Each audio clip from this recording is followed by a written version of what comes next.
future of our food supply is in danger. Feeding your family and yourself is going to become a lot more expensive within the next few years. And a lot of you probably are wondering why. And I'm going to guess a lot of you have no idea what this significance of this image is right here. Well, to a lot of people, farm signs like that have distinguished how they make their money for a lot of years. So this farm sign is not our personal one, it's just one I found on the internet because I didn't have a picture of our own. But it just shows how proud people are of producing food to help feed everybody. And with that, the whole purpose of this speech is to tell you guys that the number of dairy farms within the United States is drastically decreasing, and there's becoming more of a shift from small family farms to larger corporation type farms, and that there's a decrease in the number of people actually wanting to continue in the dairy lifestyle. So as a young producer and a young individual studying dairy science, as my profession, I can understand the importance of this, and I do realize that it's going to be a devastating issue come the near future if prices continue to go up like they have been. And as a member of the food supply, I can tell you guys that this is going to affect you personally in a way that you might not be ready to understand, because milk prices are going to continue to go up, and milk is one of the staple commodities. So just your overall ability to provide for your family is going to become a little bit harder due to the increasing costs.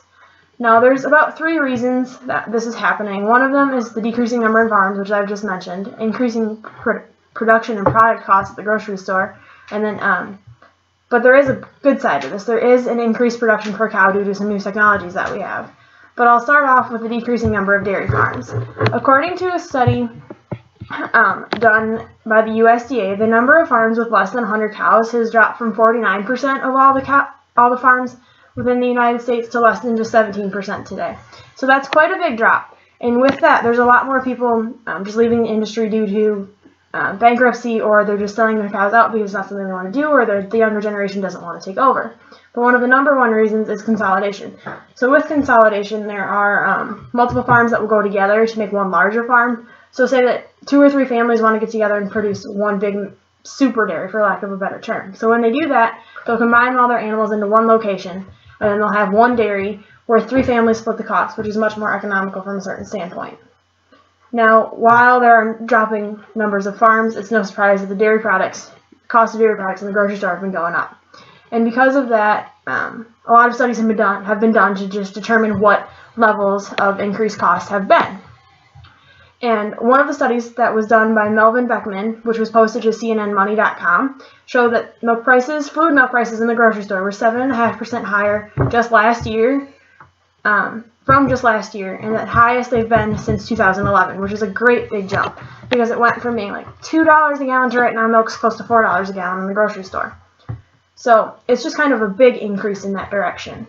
And another way that farmers are trying to help cut this cost is to do that consolidation that I just mentioned, because in another article done by the USDA, which was written by William McBride and his partners, showed that smaller farms, when they consolidated to larger operations, they were much more economically sound from a producer standpoint, which then lowers the production costs in general, which helps lower the cost of the products on the shelf. But like I said, there is a little bit of good news in all of this. There has been increased production in dairy cattle since new technologies have been being able to be used. One of those new technologies is the use of RBST, which is recombinant bovine somatotropin. And I know it's on a lot of milk bottles and things like that. But the whole purpose of this hormone, which is naturally present in the cow itself, is to help increase milk production.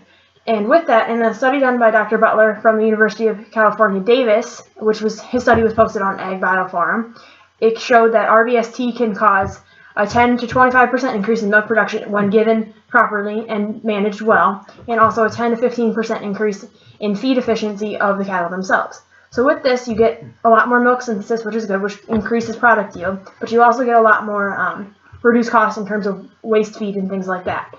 So there is a little bit of good news in that direction.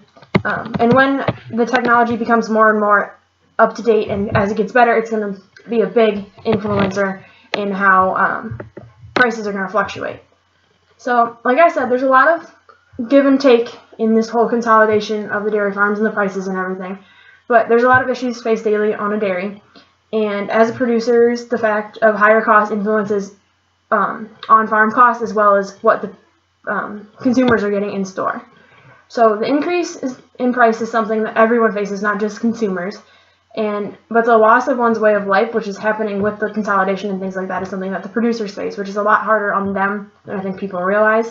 And while we worry about the cost of the food increasing, there's a lot more going behind the scenes that are also influencing what happens. Thank you.